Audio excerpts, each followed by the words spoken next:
आइए रत्नामृत हम सब मिलकर के गाएंगे कि जो बंधु मित्र से कपट चोरी करता, जो बंधु मित्र से कपट चोरी करता, जीवन में वह कभी सुखी न होता। जो बंधु मित्र से कपट चोरी करता, जो बंधु मित्र से कपट चोरी करता, जीवन में वह कभी सुखी न होता। ओ जो लोभ में सत्य नीति बदलता, जो लोभ में सत्य नीति बदलता, वही पाप संग्रह से कलम से में रोता, वही पाप संग्रह में कलम से में रोता।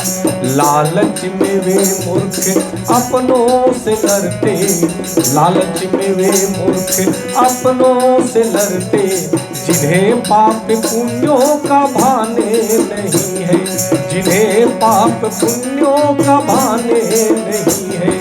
त्रिभुवन जो संबंधों को लरे मिटाए, त्रिभुवन जो संबंधों को लरे मिटाए, उनको संबंधों का ज्ञान नहीं है, उनको संबंधों का ज्ञान नहीं है।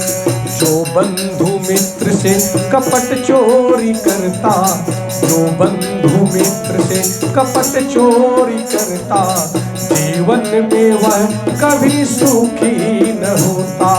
जो लोभ में सत्य नीति बदलता, जो लोभ में सत्य नीति बदलता, वही पाप संग्रह से कलम से में रोता।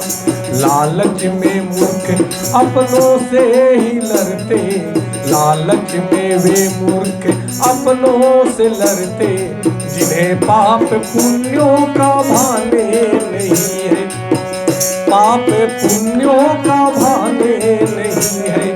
त्रिभुवन जो संबंधों को लरे मिटाए, त्रिभुवन जो संबंधों को लरे मिटाए, उनको संबंधों का ज्ञान नहीं है। जो मित्र बंधु से कपट करता, जो बंधु मित्र से कपट चोरी करता, जीवन में वह कभी सुखी न होता। कहते हैं कि जो अपने भाई से, अपने मित्र से कपट और चोरी करता है, वह जीवन में कभी सुखी नहीं रह सकता। लगे कि उसने कपट से, चोरी से, बेईमानी से मैंने धन तो अर्जित कर लिया, परंतु वह धन ठहरने वाला नहीं है। उसका उस धन के साथ में बहुत कुछ बर्बाद हो जाता है। इसलिए मनुष्य को कभी भी अपने भाई और मित्र के साथ चोरी, कपट और बेईमानी नहीं करनी चाहिए।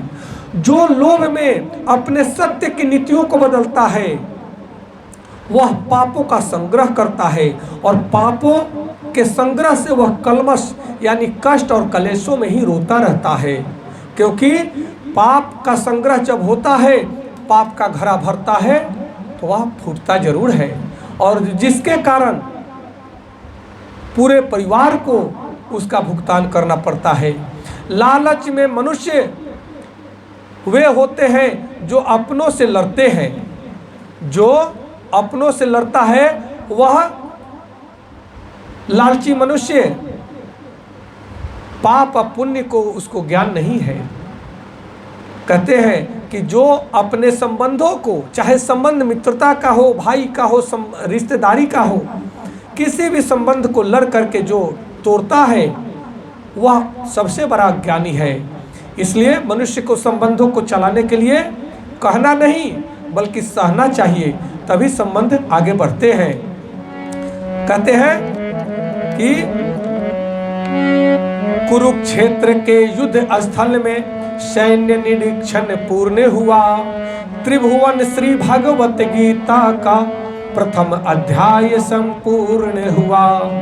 कुरुक्षेत्र के युद्ध स्थल में सैन्य निरीक्षण पूर्ण हुआ, त्रिभुवन श्री भगवत गीता का प्रथम अध्याय संपूर्ण हुआ। अब ये सैन्य निरीक्षण का जो पहला अध्याय में विषय है यह संपूर्ण होता है। भागवत गीता रत्न महाकाव्य का प्रथम अध्याय संपूर्ण होता है। इसके लिए आप सबको कोटि कोटि प्रणाम करते हुए मुझे विश्वास है कि आप सबको बहुत बहुत अच्छा लगेगा और पसंद आएगा। इसलिए प्रेम से बोलिए श्री कृष्ण भगवान की जय, राधे रानी की जय, श्री कृष्ण भगवान की जय, श्री रामचंद्र भगवान की जय, शंकर भगवान की जय। जय से श्री सीताराम। नमस्कार नमस्कार नमस्कार।